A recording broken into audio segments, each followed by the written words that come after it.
Hi friends, ഇന്ന് ഞാൻ വളരെ പെട്ടെന്ന് തയ്യാറാക്കാൻ പറ്റുന്ന മീൻകറിയുടെ ടേസ്റ്റിലായിട്ടുള്ള മുട്ടക്കറിയാണ് തയ്യാറാക്കാൻ പോണത്. അപ്പോൾ ഇത് ചോറിൻ്റെ കൂടെയും ചപ്പാത്തിയുടെ കൂടെയൊക്കെ കഴിക്കാൻ അടിപൊളി ടേസ്റ്റാണ്. അപ്പോൾ നമുക്ക് നോക്കാം ഇതെങ്ങനെ ഉണ്ടാക്കാമെന്ന്. അപ്പോൾ ആദ്യം തന്നെ മിക്സിയുടെ ചെറിയ ജാറിലേക്ക് 1/2 കപ്പ് നാളികേരം ഇട്ട് കൊടുക്കാം. പിന്നെ ഇതിലേക്ക് 2 ടീസ്പൂൺ മുളക് പൊടി, 1/2 ടീസ്പൂൺ മല്ലിപ്പൊടി, 1/2 ടീസ്പൂൺ മഞ്ഞൾപ്പൊടി എന്നിവ ഇട്ട് കൊടുക്കാം. പിന്നെ ഇതിലേക്ക് കുറച്ച് വെള്ളം ഒഴിച്ച് കൊടുത്തിട്ട് ഇത് നല്ല പേസ്റ്റ് പോലെ അരച്ചെടുക്കണം.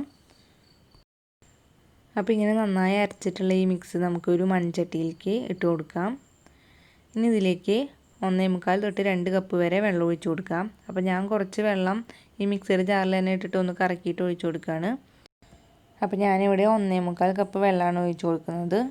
ഇനി ഇതിലേക്ക് 2-3 പച്ചമുളക് നീളനെ അരിഞ്ഞിട്ട് കൊടുക്കാം. പിന്നെ ഒരു ചെറിയ കഷ്ണം ഇഞ്ചി നന്നായി ഒന്ന് ചതച്ചിട്ട് ഇട്ട് കൊടുക്കാം. പിന്നെ ഒരു തണ്ട് കറിവേപ്പിലയും കൂടി ഇട്ട് കൊടുക്കാം. പിന്നെ ആവശ്യത്തിന് ഉപ്പും കൂടി ഇട്ട് കൊടുത്തിട്ട് ഇത് നന്നായി ഒന്ന് മിക്സ് ചെയ്ത് കൊടുക്കാം. അതിനുശേഷം ഇനി ഇതൊന്ന് തിളപ്പിച്ചെടുക്കാം. അപ്പോൾ അതിന് മുന്നായിട്ട് നമുക്ക് കുറച്ച് പുളി വേണം ഈ കറിക്ക്. അപ്പോൾ അതിന് വേണ്ടിയിട്ട് ഞാനിവിടെ കുടംപുളിയാണ് ഇട്ട് കൊടുക്കുന്നത്. അപ്പോൾ നിങ്ങൾക്ക് വേണമെങ്കിൽ വാളംപുളി പിഴിഞ്ഞിട്ട് ഒഴിച്ച് കൊടുക്കാം. അല്ലാന്നുണ്ടെങ്കിൽ പച്ചമാങ്ങയൊക്കെ കിട്ടുകയാണെങ്കിൽ അത് അതിലിട്ട് കൊടുത്താൽ മതി. അപ്പോൾ ഒരുപാട് പുളിയുടെ ആവശ്യമില്ല, ചെറിയൊരു പുളിയാണ് ഈ കറിക്ക് വേണ്ടു. ഇനി ഇത് നന്നായി തിളപ്പിച്ച് ഒന്ന് വറ്റിച്ചെടുക്കണം. അപ്പോൾ ഇത് നന്നായി തിളച്ച് തുടങ്ങിയിട്ടുണ്ട്. അപ്പോൾ ഇനി ഇത് ഇടയ്ക്കിടയ്ക്ക് ഒന്ന് ഇളക്കി കൊടുക്കാം. അപ്പോൾ കുടംപുളി എടുക്കുകയാണെന്നുണ്ടെങ്കിൽ കറി വയ്ക്കുന്നതിൻ്റെ ഒരു 10 മിനിറ്റ് മുമ്പ് കുടംപുളി നല്ല തിളച്ച വെള്ളത്തിലൊന്ന് ഇട്ട് വയ്ക്കുക. അതിനുശേഷം ഇതിൻ്റെ ഉള്ളിലുള്ള കറ ഒന്ന് കൈകൊണ്ട് തിരുമ്മി കളഞ്ഞിട്ട് കുടംപുളി ഇട്ട് കൊടുക്കുകയാണെങ്കിൽ കറിക്ക് നല്ല ടേസ്റ്റ് ആയിരിക്കും. ഇപ്പോൾ ഇത് കുറച്ച് വറ്റി വന്നിട്ടുണ്ട്. അപ്പോൾ പുളി നോക്കുമ്പോൾ പുളി പാകമായി എന്ന് കാണുകയാണെങ്കിൽ കുടംപുളി ഒന്ന് എടുത്ത് മാറ്റി വയ്ക്കാം. അല്ലാന്നുണ്ടെങ്കിൽ ഇതിൽ തന്നെ ഇട്ട് വയ്ക്കുകയാണെങ്കിൽ പുളി ഒരുപാട് കൂടിപ്പോവും. അപ്പോൾ ഇതിൽ പുളി പാകമായതുകൊണ്ട് ഞാൻ കുടംപുളി മാറ്റി വയ്ക്കുകയാണ്.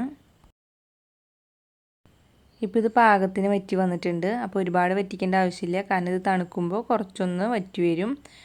അപ്പോൾ ഇനി ഇതിലേക്ക് 3 പുഴുങ്ങിയ മുട്ട ഞാൻ നടുവേ മുറിച്ചിട്ട് ഇട്ട് കൊടുക്കുകയാണ്. അപ്പോൾ മുട്ട ഇട്ട് കഴിഞ്ഞാൽ നന്നായി ഒന്ന് തിളച്ച് കഴിഞ്ഞാൽ പിന്നെ ഫ്ലെയിം ഓഫ് ചെയ്ത് കൊടുക്കാം. അതിനുശേഷം ഇതിലേക്ക് ഉള്ളി ഒന്ന് കാച്ചിയിട്ട് ഇട്ട് കൊടുക്കണം. അപ്പോൾ അതിന് വേണ്ടി ഒരു ചീനച്ചട്ടിയിലേക്ക് കുറച്ച് ഓയിൽ ഒഴിച്ച് കൊടുക്കാം. ഓയിൽ നന്നായി ചൂടാകുമ്പോൾ ഇതിലേക്ക് ഒരു 4-5 ചുവന്നുള്ളി അരിഞ്ഞത് ഇട്ട് കൊടുത്തിട്ട് ഇതൊന്ന് മൂപ്പിച്ചെടുക്കാം. ഉള്ളി മൂത്ത് വന്നു കഴിഞ്ഞാൽ ഇതിലേക്ക് ഒരു തണ്ട് കറിവേപ്പില ഇട്ട് കൊടുത്ത് ഇളക്കി കൊടുക്കാം. അതിനുശേഷം ഫ്ലെയിം ഓഫ് ചെയ്ത് കൊടുക്കാം. അത് കഴിഞ്ഞ് ഇതിലേക്ക് ഒരു നുള്ള് മുളക് പൊടി ഇട്ട് കൊടുക്കാം. അപ്പോൾ ചെറിയൊരു കളറിന് വേണ്ടിയിട്ട്. അപ്പോൾ ഫ്ലെയിം ഓഫ് ചെയ്തതിന് ശേഷം മുളക് പൊടി ഇട്ടിട്ട് നന്നായി ഒന്ന് മിക്സ് ചെയ്ത് കഴിഞ്ഞാൽ ഇത് നേരെ നമുക്ക് കറിയിലേക്ക് ഒഴിച്ചു കൊടുക്കാം. അപ്പോൾ മീൻകറിയുടെ ടേസ്റ്റിലുള്ള മുട്ടക്കറി റെഡി ആയിട്ടുണ്ട്. അപ്പോൾ ഇത് നല്ല ചൂട് ചോറിൻ്റെ കൂടെ കഴിക്കാൻ അടിപൊളി ടേസ്റ്റ് ആയിരിക്കും. അപ്പോൾ നിങ്ങൾ ഇതുപോലെ ഒന്ന് ട്രൈ ചെയ്ത് നോക്കിയിട്ട് നിങ്ങളുടെ അഭിപ്രായം എന്നെ കമൻസ് ആയിട്ട് അറിയിക്കാൻ മറക്കരുത്. ഒപ്പം എൻ്റെ ചാനലൊന്ന് സബ്സ്ക്രൈബ് ചെയ്യണേ. അപ്പോൾ പിന്നെ വേറൊരു വീഡിയോ ആയിട്ട് കാണാം. അതുവരേക്കും എല്ലാവർക്കും ബൈ.